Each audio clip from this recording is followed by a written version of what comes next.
And it's good to go on the road and get an AFC North victory. It wasn't an easy one, obviously, man, particularly if you spot a group like that, 7. They had big-time urgency, man, for a lot of reasons. And so to come in here in their place against the type of quality team that they have, and in this environment and smile in the face of it and get out of here with the necessary win, man, it just can't say enough about the efforts of the guys in that locker room, the splash playmaking. Continually over the course of 60 minutes, we knew it would be required. We even talked about the fourth quarter component. This team we played today always comes storming back in the fourth. They did it against LAC just on the front side of their bye, and so we don't take the end of the game for granted, man. We're thankful for the victory. Obviously, we got some things to clean up, but that's life in this business. It's good to do it with a W. Calvin Austin is being evaluated for a concussion. Other than that, it just appears to be bumps and bruises associated with play. Questions? Mike, when you come into a game like this with the Bengals offense, did you know your offense is going to be tested? And can you talk about how Russ and the offense responded? It's always a challenge. The intimacy of these divisional relationships. We know them, they know us. But I just thought our group, smiled in the face of it, particularly Russ. It's the first time for him going through this AFC North football, and, man, I thought he acclimated himself to it well today. He put himself squarely in the history of these series and this series with that performance today, man, and we're thankful for it. You started out throwing a lot, I think 9 of the first 11. Was that part of what they were giving you, or partly because you just wanted to come out and attack? Both. We wanted to come out and attack because we knew what they would give us. And so, that's what I mean about the depths of these waters, man, these divisional relationships. It is not checkers, it's chess. Is there something you guys saw in terms of getting involved the running backs in the passing game? We just want to get them out of spot drop zones and challenge them in the more man-to-man things, and, checking the ball down versus spot drop zones is a means of doing it. 40-plus points for the first time since 2018. Your quarterbacks had 2 more touchdown passes than the entire crew last year at this point. Could you just talk about the offense with Arthur Smith? I don't care about last year. How about now, just the offense and Arthur Smith, what you think of it? Man, we needed all 44 of those points today, didn't we? You're playing against Joe Burrow and company, chances are you're going to have to score some points. That's why we took advantage of the mini-bye in terms of focusing our energies on red zone performance, and I'm thankful for that. It looked like we reaped the benefits of that labor today with the way they performed, particularly in the red area. Mike's second game back, can you speak to the impact of the play Herbig made on that strip?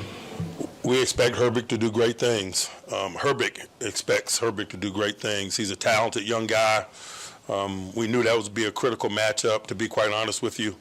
We knew they'd throw some schematics over there at TJ, and so, that's just a responsibility with playing that spot. Alex Highsmith owns it. Herbig owns it. I'm appreciative of it. Mike, as well as Russ has played and Cam Hayward on the defensive side, they're your 2 oldest players. What sort of example might that set for younger guys who are just setting a stand? Forget their play, although obviously it's appreciated. It's the things that tee up their performance. It's their day-to-day. It's how they go about their business. It's their level of professionalism. It's the amount of buy-in that they have regarding team. I'm hoping that the young guys see and pay just as much attention to that as they do the playmaking. Mike, I know you talked to him, but what can you do going on with Georgia? You just got to grow up, man. It's an emotional game, man. These divisional games are big. He got a target on his back because he's George. He understands that. But he's got to grow up. He's got to grow up in a hurry. Mike, you guys targeted 10 different guys caught passes today. Do you feel like that's a big part of your offense that you guys look to do each week with the balance of that?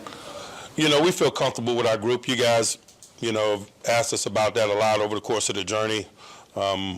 We gained that confidence in team development. There's a lot of different playmaking coming from a lot of different people in Latrobe, and so this is just kind of a continuation of that.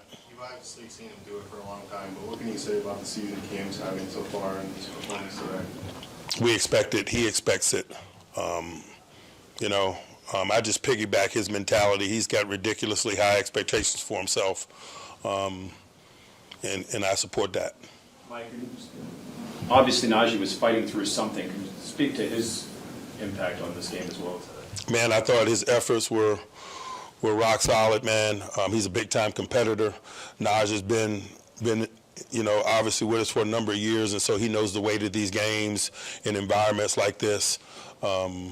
Less than ideal in terms of how he was feeling, but he was going to be there for his teammates, I'm sure. Patterson really came through when Naj was out. He did. Thankful for his efforts, but you don't get out of stadiums like this without a total team effort, man. Everybody in helmets, Ben Skoranek. I mean, everybody made plays, man. I'm appreciative. Mike, Joey got called for several penalties in this game. What does he have to do to be better in those moments? T. Higgins got a lot to do with that, man. T is a goon. He is.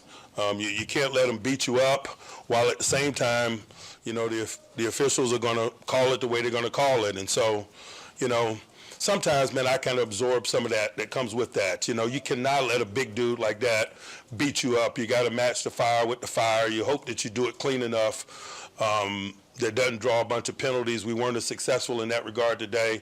We'll keep working. But one thing we're not going to do is let that guy goon us.